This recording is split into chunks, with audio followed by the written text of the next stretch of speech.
All right, boom. We back at it, man. Thanks for your time. Thanks for your energy. I really do appreciate it.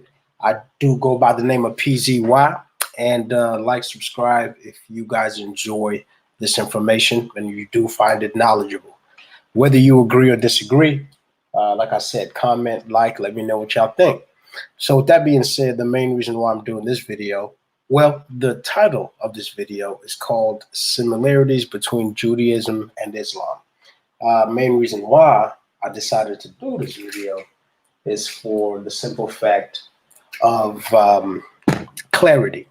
I enjoy clarity. I enjoy facts. And what's unfortunate is that we live in a day and age where people would rather regurgitate information that they were given, and so they come out here looking like straight idiots when they run into someone like me.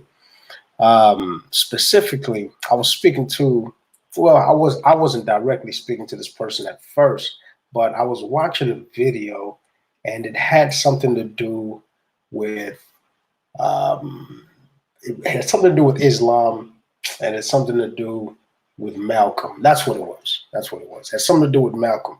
R.I.P. Malcolm X. It had something to do with him in regards to, his movement and just everything that he had come to be. And so I had left a comment under a certain video in regards to Malcolm. Okay, now it's all coming back to me. So Malcolm was being interviewed about Elijah Muhammad in regards to him fathering a bunch of kids, and why Malcolm, felt the urge to separate himself from Muhammad specifically and not the Muslim faith. You see, a lot of people had, they had the impression that Malcolm left the faith or he was kicked out the faith. Malcolm even said it himself that he never left the faith. He just left this idea of this man calling himself the prophet. And so this video is not to insult the religion. It's not to talk down on Muslims. This is a video just to state the facts, pure facts on the history of Islam, and and just how far it's gotten us until this day. So I had left a comment in regards to the situation between Malcolm and Elijah Muhammad.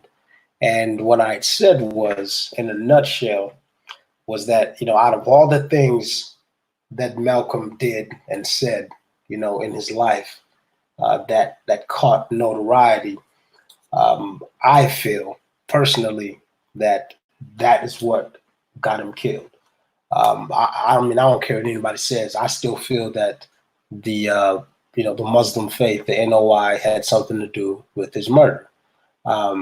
Not only just because, the 2-3 people that were arrested in this murder were Muslims, but I feel that there was more internal strife than anything. And yes, it probably took some manipulation from external forces like the CIA or the FBI, but most importantly, it was a dark-skinned man that killed another dark-skinned man.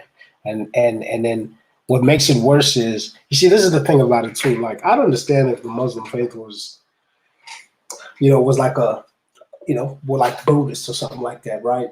Where they practice, none of them, they practice nonviolence, but they're like, we'll whoop your ass, but we will try our best to be peaceful, peaceful, peaceful.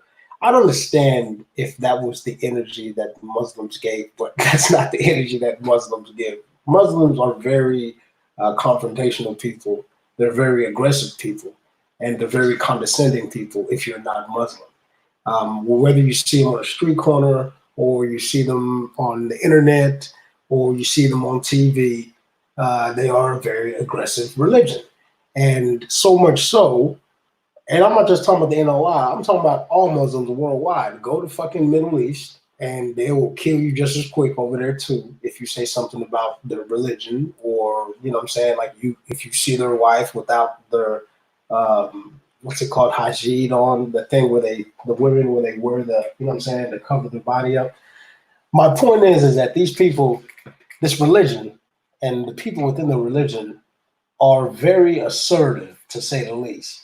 And it's like they're very persistent in regards to how they see things, their ideology, and what they believe in, and they are definitely willing to, to use violence to enforce it. And so I'm not crazy for saying that because, like I said, whether it is the Middle Eastern, the Arabian side of Muslim, we see how violent they are over there, and whether we look at the NOI, the FOI, we see how violent they can get here too. So let's not play games in regards to how passive or how aggressive the Muslim religion is worldwide. We understand that these folks can be very aggressive. And then another thing is the fact that, I'm going to say that. And then on the other end, I will say one thing I do admire about the Muslim faith is how they can create moral discipline, how they can create a certain cadence and demeanor of being distinguished, and how they stress, attaining knowledge. There's definitely good parts to something like that, but it's like there's good parts to a lot of things that are shitty out here, right? There's good parts to a lot of things that are fucked up in this world. And so just because those good parts are there doesn't mean not only those good parts are the biggest parts, but we also need to understand that those good parts are because whether it's Muslim, whether it's Judaism, whether it's Christianity, whether it's the Bible, whether it's the Quran, whether it's the Torah, all these things are built on something real. And unfortunately, it takes us human beings to dilute it and bring it down and taint it. And I feel like what Islam comes from is something that was pure, but now it's diluted. I feel that what Judaism came from was pure, but now it's diluted. I feel that what Christianity came from was pure at one time, but now it's diluted. So when I say these things, I'm saying these things because at the end of the day, what Malcolm X was trying to do was liberate dark-skinned people. What Malcolm X was trying to do was unite dark-skinned people, enlighten dark-skinned people. And the way he did that was through the mode and vehicle of Islam. And unfortunately, not only was that his mode of success, but it was also his mode of demise, because ultimately, it ended up being Malcolm was fighting the FBI, fighting the CIA, and fighting the Muslims publicly. You know what I'm saying? And it got to the point where he had I don't want to say he had no leg to stand on. He definitely had folks on his side, but I'm pretty confident that inside he felt like the whole world was against him, especially his own people. And like I said, what's unfortunate with Muslim folks is that if you're not Muslim, they don't give two shits about your ass. You know what I'm saying? Like, they don't give a damn. And so I don't know what religion is okay with. It's like just because you're not with us, then you are completely against us. And if you're against us, it's like straight murder. I don't know what God is cool with that shit. I do not know what God is cool with that shit. But either way, I don't want to know that God if that God does exist, because, like I said, that is a very distorted way of looking at things. That if you're not with me, you're just completely against me, and this is war. And so, with that being said, I had made that comment in regards to how I feel that Malcolm's demise was not him talking about white supremacy, not him talking about the economic stronghold that white supremacy has had on dark-skinned people. It's not him talking about the difference in in our schooling, in our societies, in our neighborhoods, all those political and social things that matter the most. That's not what got him killed. What got him killed was him talking about the prophet Elijah Muhammad in regards to his misdeeds and him sleeping with young women and impregnating them and having a whole bunch of kids, and then somehow condoning that when in the Islam religion, not only is it so forbidden to cheat on your wife in that sense, But to have, multiple kids or multiple women you're not even with is just absurd, right? It's unheard of, especially if you're the leader. And so obviously the leader was able to finesse his way out of that by creating some kind of religious and spiritual definition to why he does what he does and why he did what he did. And sure enough, the sheep did follow. And now I feel that because of that, that's why Muhammad was murdered by his own people. Now, when I made that comment, there was some Muslim person that got on there and tried to check me about it, right? Basically, it was basically saying that, Malcolm X was the one that was lost, and we're the ones that are idiots for just believing what the government wants us to believe about Malcolm and the NOI and this and that, and we're brainwashed. And so that's why I'm making this video. I'm making this video for you, and I hope you watch it. And anybody else who is, whether you are Muslim or non-Muslim, whether you're Christian, whether you're Jewish, I don't give a fuck. At the end of the day, one thing I want to show is, number one, the similarities between the religions. It's to me, there's no difference than a Democrat or Republican. These are all the same entities. These are all the same people. These are all the same movements, and they're all going the same direction. They're just picking up different people on the way.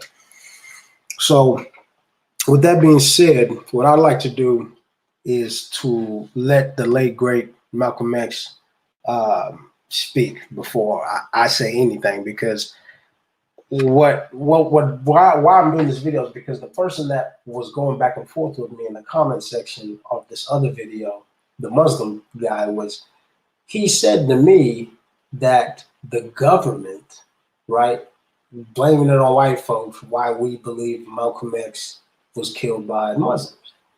And I told him too, I said, especially him being a Muslim, he should know that history more than anything, that Malcolm was on numerous interviews and mentioned the fact that not only did he get the information from Elijah Muhammad's son, but he interviewed these women himself.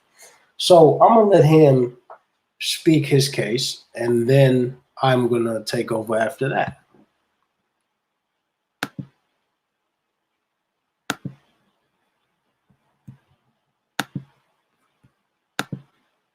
Minister Malcolm, when you broke with Elijah Muhammad back in March, you said it was because the black Muslims were too narrowly sectarian and inhibited, and because Elijah Muhammad had become blindly jealous of you and the personal following you had gathered. I said the first part, but the last part, I didn't say that Elijah Muhammad himself had become blindly jealous. I mentioned that it was his family and the officials in Chicago. Everything that I said always was designed to protect Mr. Muhammad himself, primarily because the image that he had created was the image that enabled his followers to remain strong in faith and things of that sort. And I didn't want to see any adverse effect or negative result develop in the faith of all of his followers. Mm-hmm. But actually, despite the fact that I tried to protect the Muslim movement, if you'll notice, they used their newspaper to slander me and to label me as a hypocrite and as a rebel. And Mr. Muhammad himself said that I defected. Well, in reality, I never even left the Muslim movement. They put me out. And they put me out because of what I knew. And what I knew was told to me by Mr. Muhammad's son, Wallace Muhammad himself. They put me out and they put him out.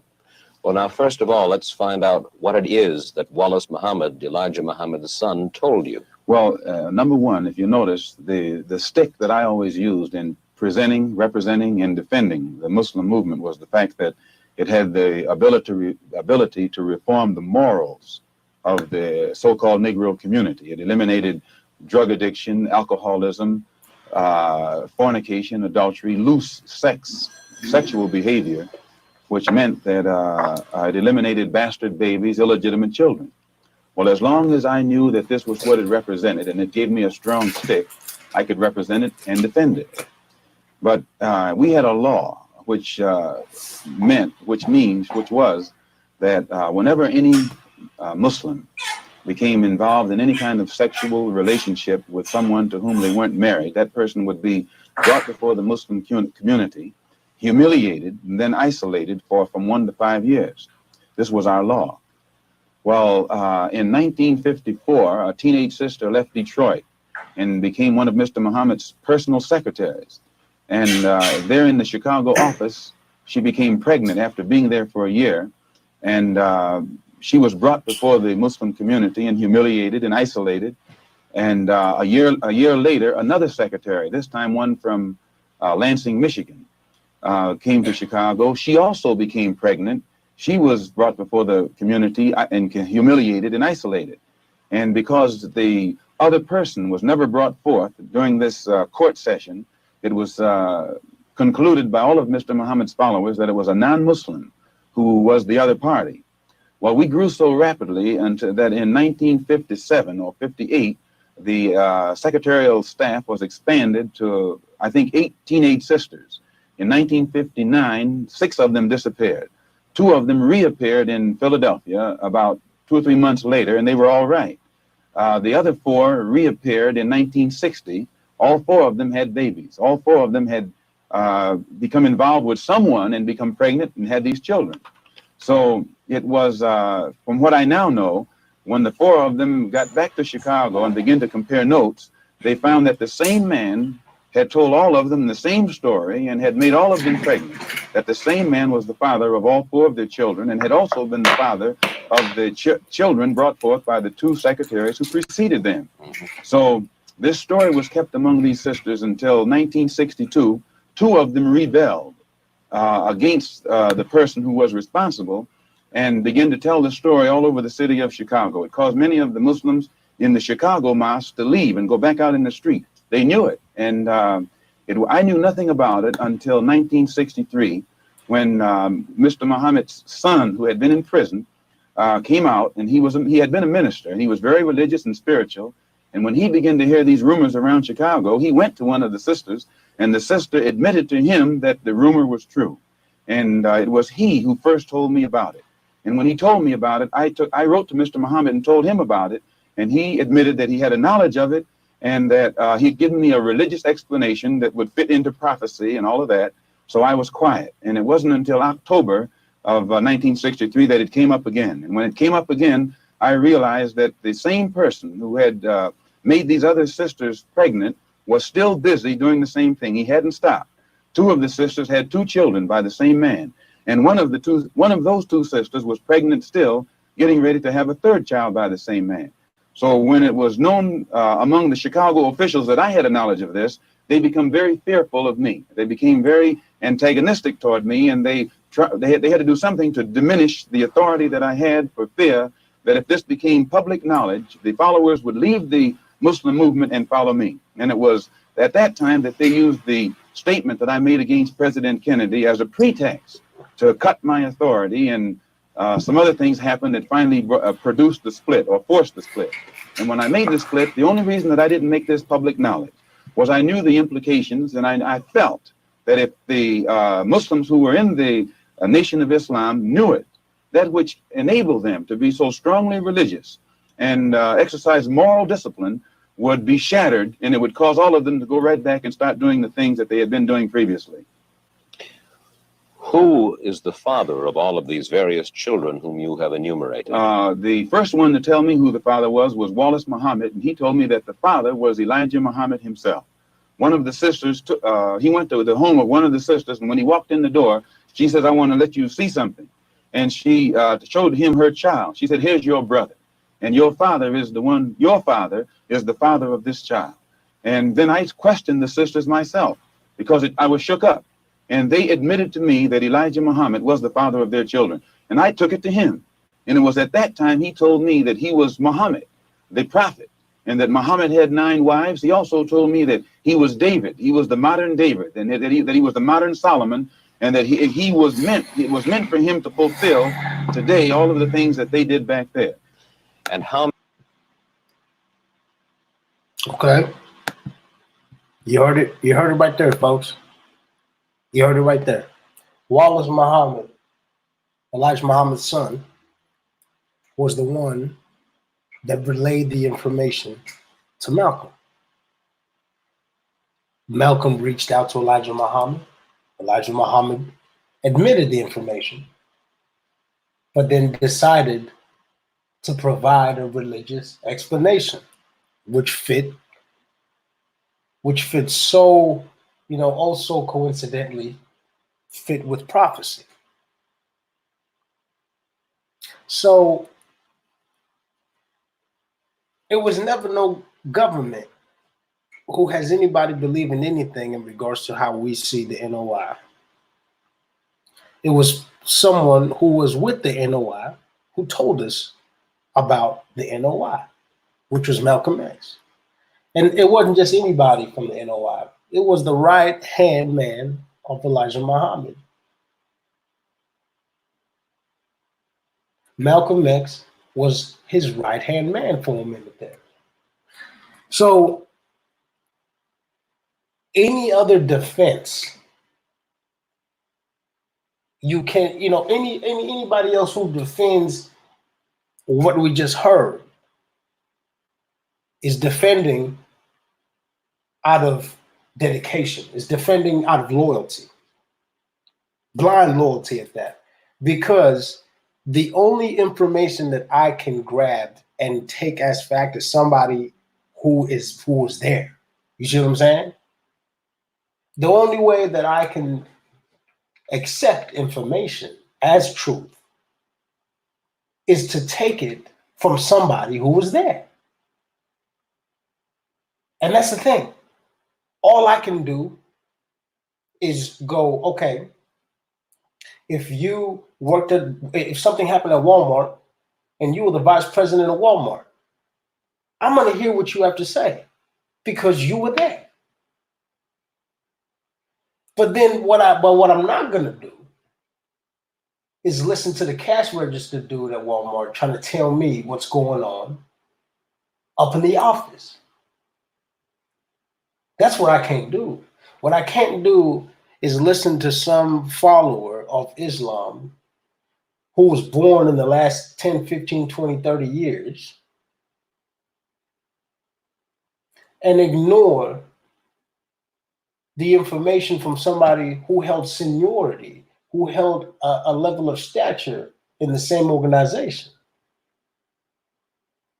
And most importantly, who died after saying this shit.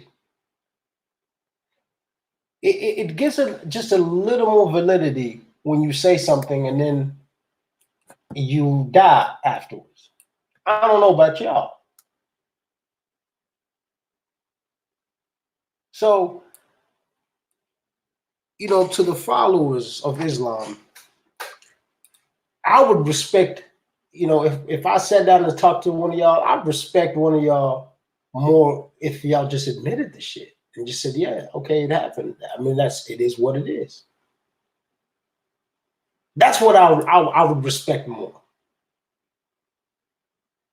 Because the ducking, the dodging, the shuffling, the blind defending, like I said, it shows the sheep in people. And it's unfortunate because what this did, what the NOI could have been for dark-skinned people,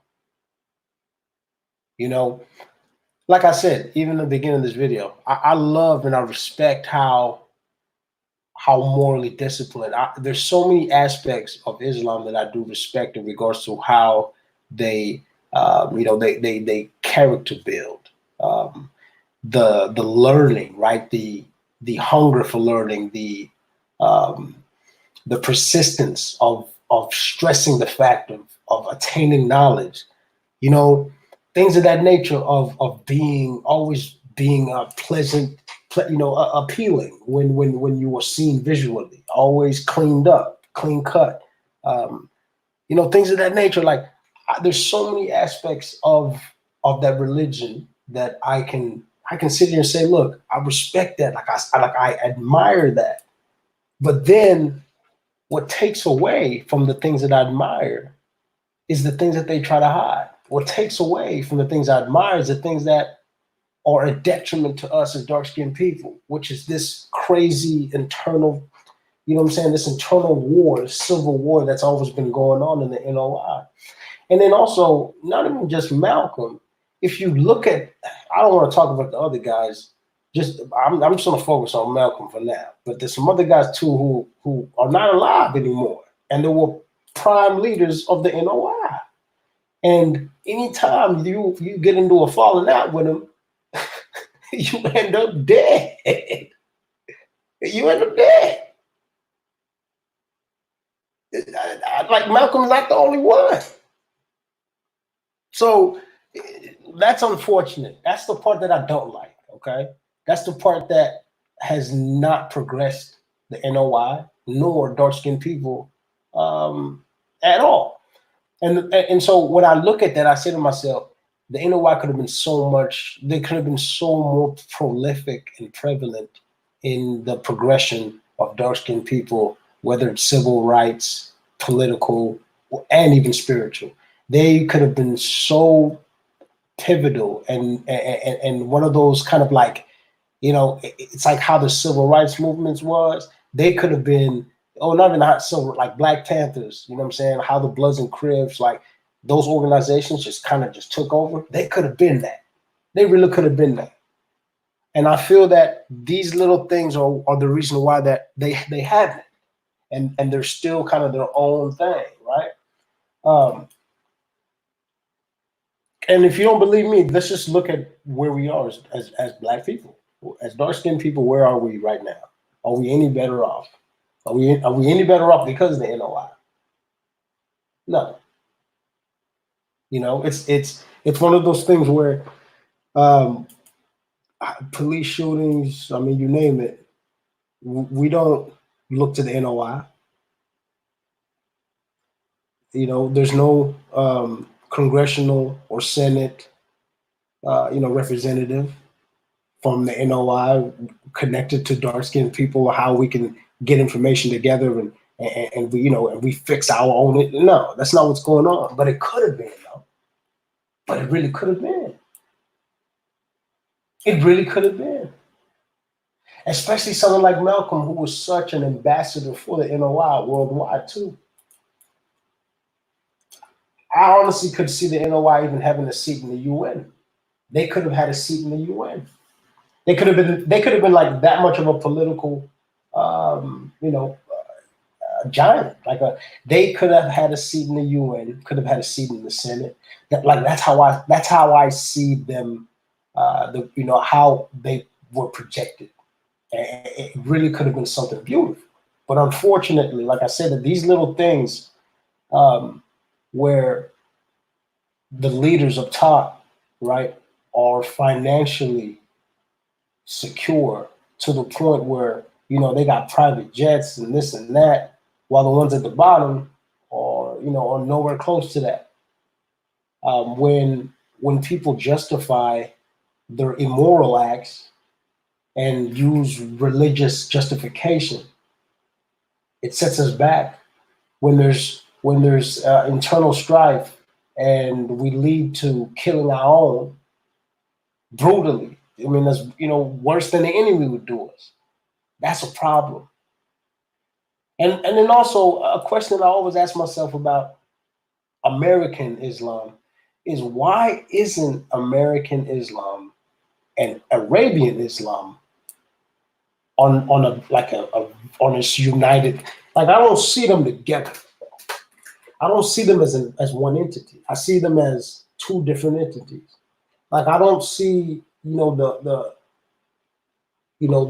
top tier Muslims of Arabia, of the Arabs of the Middle East, coming to New York and breaking bread with the top tiers of American Islam. I don't see that.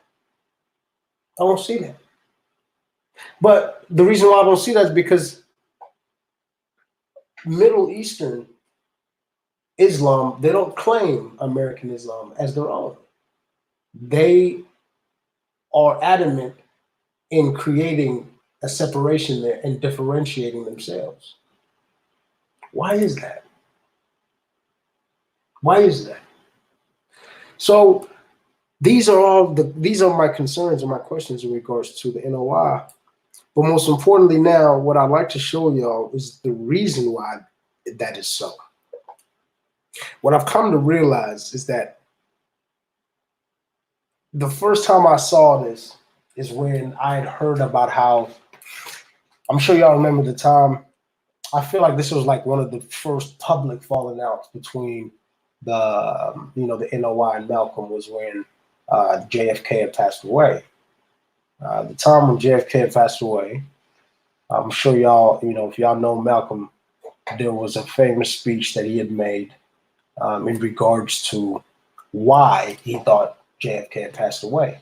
And he had made a famous quote that went along the lines of, "The chickens finally came home to roost." And so what he was implying there was, the same systematic efforts that they use, to assassinate other people and other political leaders in different countries, and even here domestically, were the same efforts that were used to assassinate JFK. And there was, though obviously there was huge blowback in regards to just mainstream America at that time when Malcolm X had made that speech and that comment. Of course, obviously, Malcolm wasn't surprised about that. But what he was surprised about was how much blowback he got from Elijah Muhammad.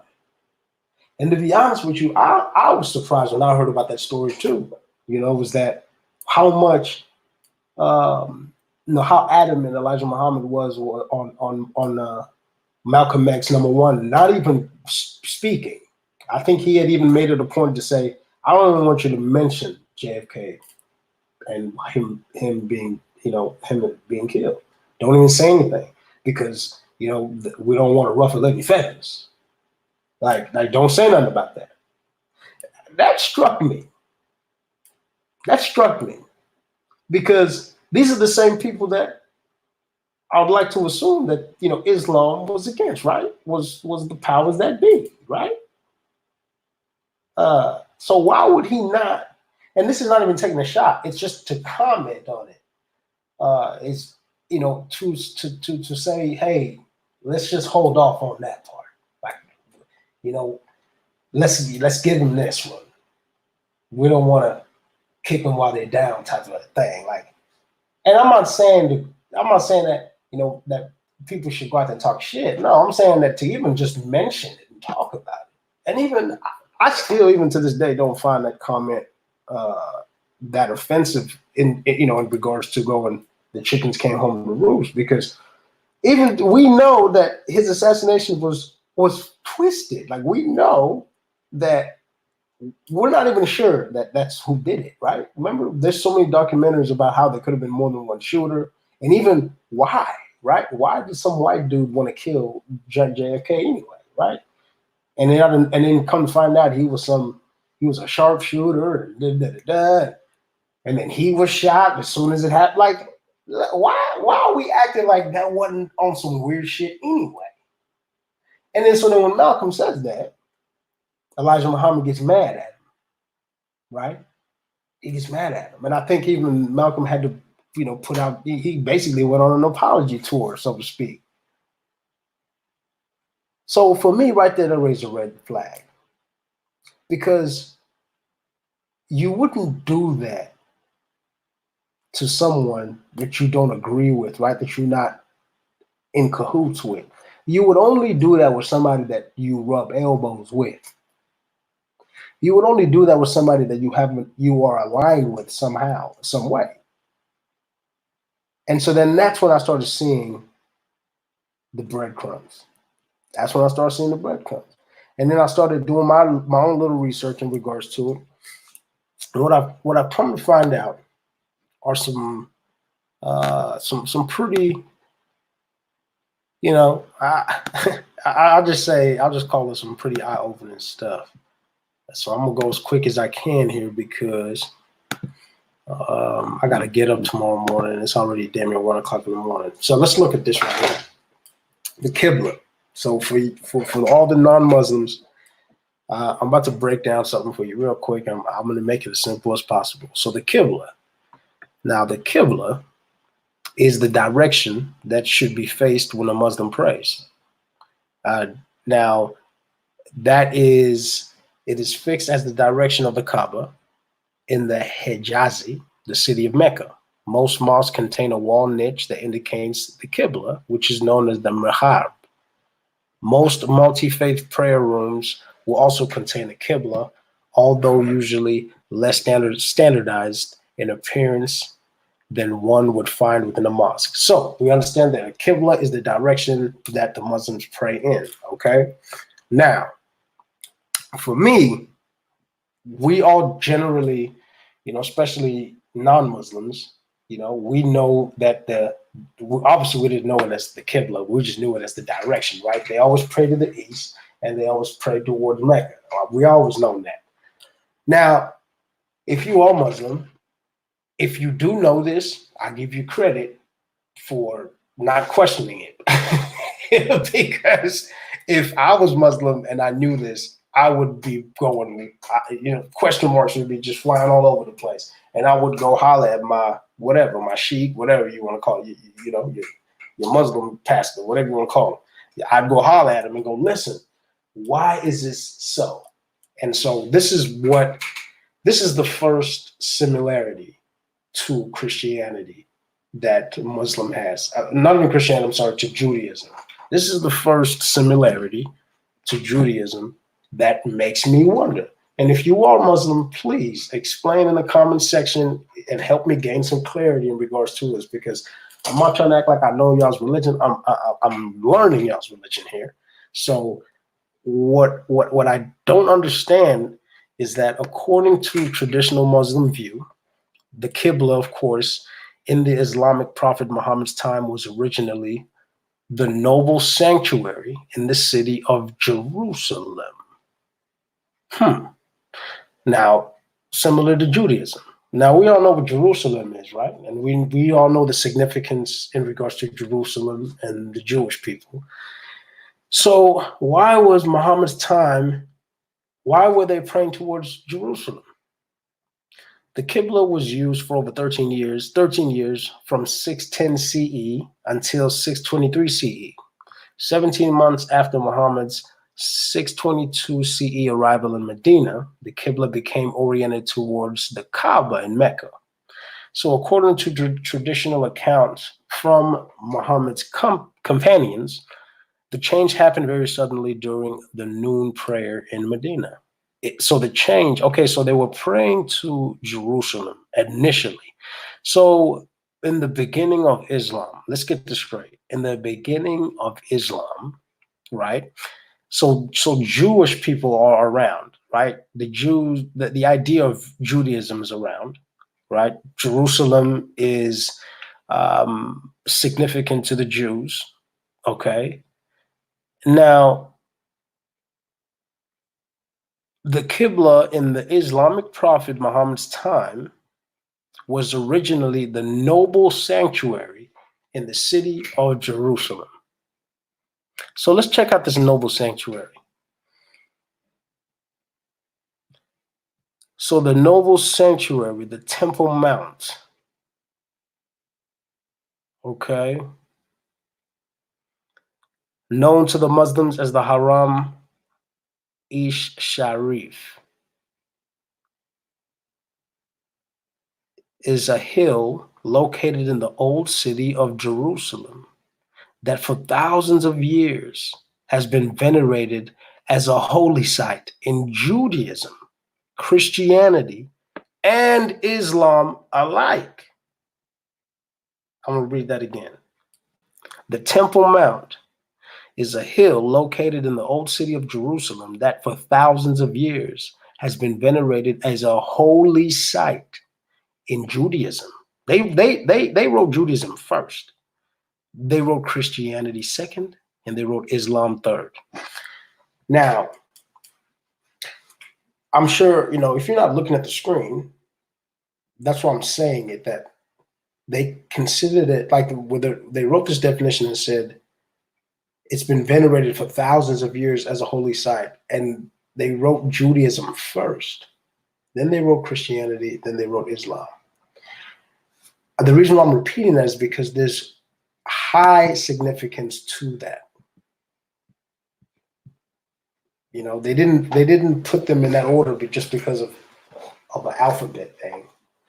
They put that in order because of a hierarchy thing.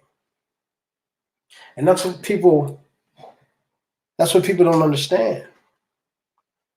There is a religious hierarchy that exists within those major religions. There is a religious hierarchy that exists within those three major religions. Number one, if you notice too, that if you are not Christian, you're Muslim. If you're not Muslim, you're Jewish. Yes, there's Buddhists and all these other things out there, but the most major religions out there are Islam, Christianity, and Judaism. Those are the biggest that most people are subscribed to or indirectly subscribed to. So we understand now that the Noble Sanctuary is a holy city that has been venerated for thousands of years in the city of Jerusalem, similar to Judaism, Christianity, and Islam alike. Ain't that something?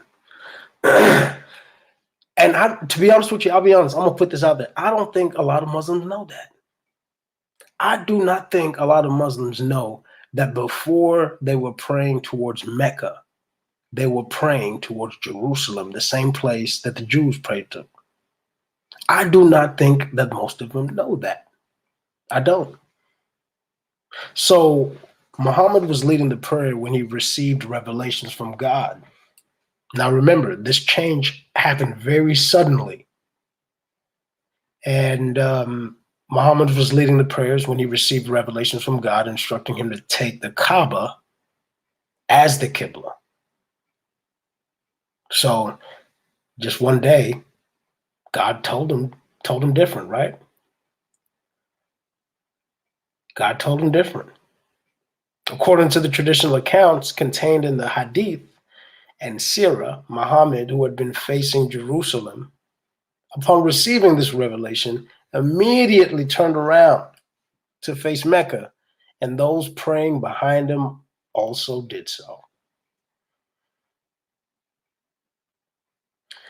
According to the traditional accounts contained in the Hadith and Sirah, I'm going to read it again, Muhammad, who had been facing Jerusalem, who had been praying to Jerusalem, praying to in the direction of Jerusalem, the holy city of the Jews, upon receiving a different message, all of a sudden, he immediately turned around to face Mecca. And everyone else behind him did the same thing.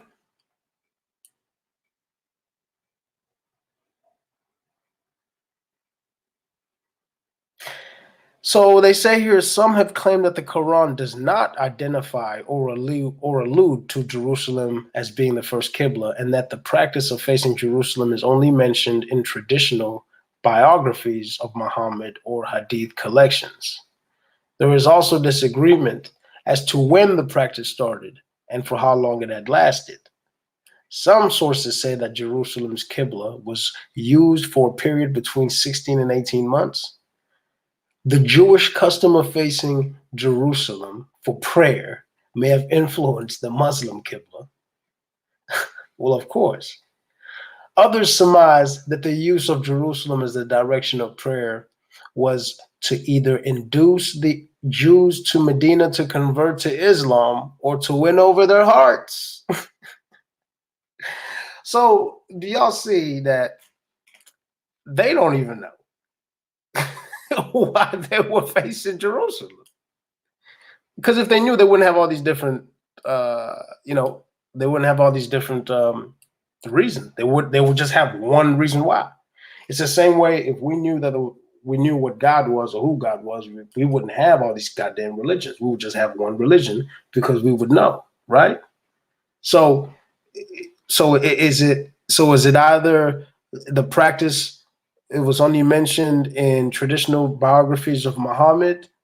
Um, is it because the Qibla was used for a period of time between the 16th and only 18 months, and uh, the prayer may have influenced the Muslim Qibla because they were wanting to entice Jewish followers to convert? That's why they did it? I'm not sure. I'm not sure. So when relations with the Jews soared, the Qibla was changed towards Mecca. So at one point in time, that these folks, they were getting along. They were all good. I mean, it makes sense they would get along because they were both praying to the same direction. So yes, they would be getting along quite well because they have similar, praying methods. They have similar customs. Another reason given why the Qibla changed is that the Jews viewed the use of Jerusalem as signaling the Muslims' intention of joining their religion. That's another reason. That's one out of four reasons. It was changed to discredit this assumption. Others, I got another one for you. Others state that it was changed because Muhammad was angered by that city or its people and not because of his conflict with the Jews. So do y'all see how many, they don't even know why. They don't even know why. But one thing I do know is that it was so before it was Mecca. It was Jerusalem before it was Mecca. I know that. Well, why? I could give it two shits why. What I do know is they both prayed towards Jerusalem the same way the Jews did. That's one thing I do know. That's one thing I do know. And I find that odd. But back to the religious hierarchy I mentioned earlier. You see how I started realizing that there was a religious hierarchy is because of some of these reasons why the Muslims decided to change their Qibla was because they were the same. And so then I think that, there was some kind of, like I said, either one didn't want to be associated with the other, or I feel like there was a chain of command that had to be established politically, socially, economically, and so therefore spiritually. And that chain of command still exists to this day. We understand that the Jews are the most economically sound, right? We understand that the Christians are very economically stable and sound, and and kind of influence a lot of the world.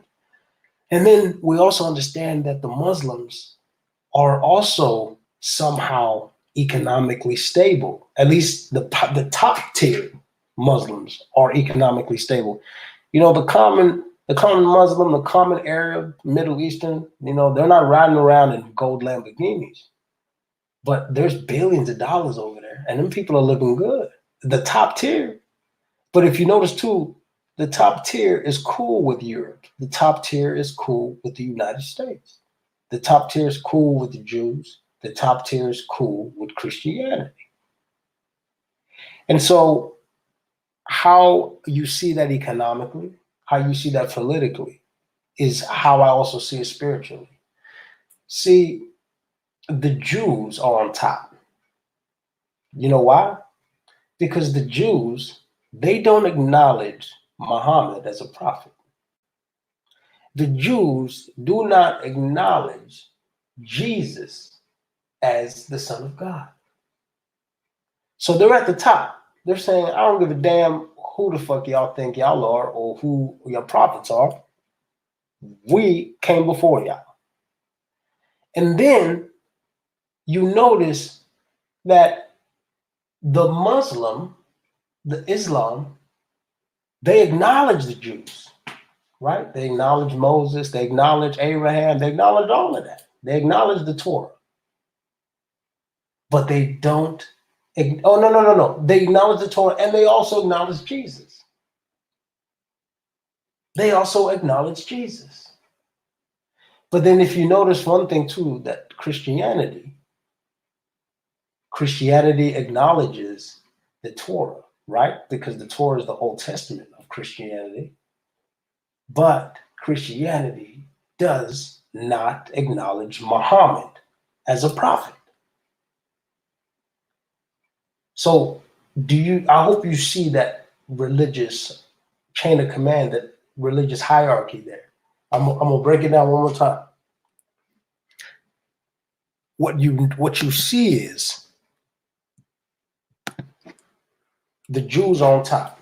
The Jews do not acknowledge Jesus as the Son of God. They do not acknowledge Muhammad as a prophet. They do not acknowledge them at all. And so that is establishing dominance over all the other religions.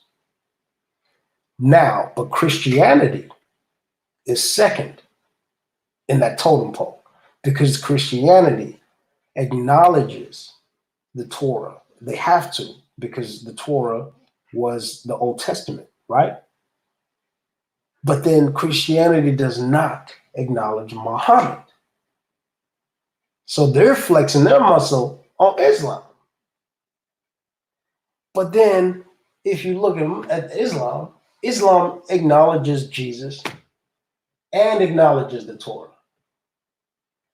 See, but they can not acknowledge nobody because they are on the bottom of that religious totem pole.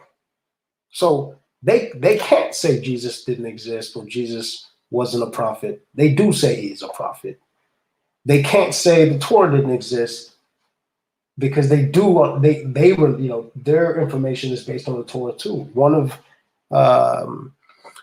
the sons of, what is it? Is it Abraham? And I think it was Abraham. And one of the sons is basically both people descend from Abraham. The Jews from his son Isaac and the Muslims from his son Ishmael. You see how they both. It's like saying you're a Democrat or Republican. Y'all are both serving you're both serving the same purpose. Abraham is the same purpose.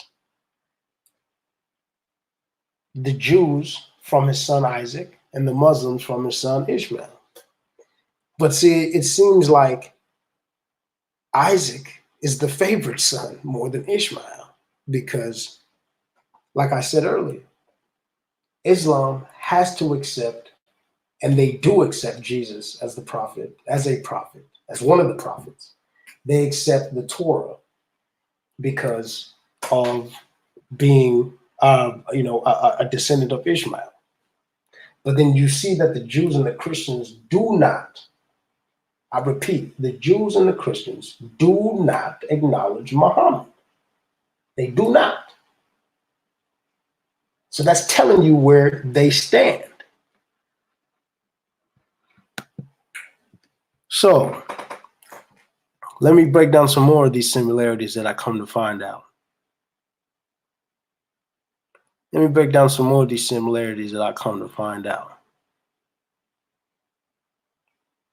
So Judaism, they have many of the same prophets as Islam. However, it does not recognize later ones like Muhammad or Yahya or Isa. But now Islam recognizes most of the prophets mentioned in the Torah with the addition of the Christian prophets. Like I just mentioned earlier, excuse me. Okay. In the Quran and the Torah, Jewish people are described as being chosen by Allah. So even in Islam, they say the Jewish people are the chosen people. Shit is crazy. In the Quran and the Torah, the land of Israel was given to the Jewish people, and it was considered holy, which is why they both prayed towards it until the Qibla changed to Mecca for Islam. Ain't that something? So even just the similarity of praying in a direction is just showing you similarity, right? Whether one prays to Jerusalem now and the other one prays to Mecca, that's still saying we pray to a direction. So, that's still showing you the similarity. That's still showing you the similarity.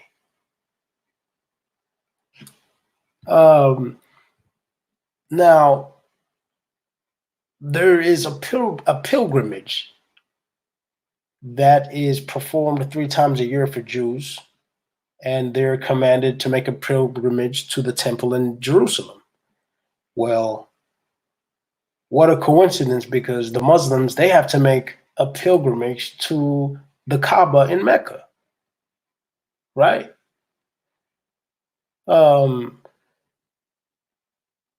They both circle the Kaaba or the temple 7 times. They both do this. They both circle the Kaaba. The Muslims circle the Kaaba 7 times, counterclockwise. And the Muslims, they circle the temple upon reaching the pilgrimage 7 times.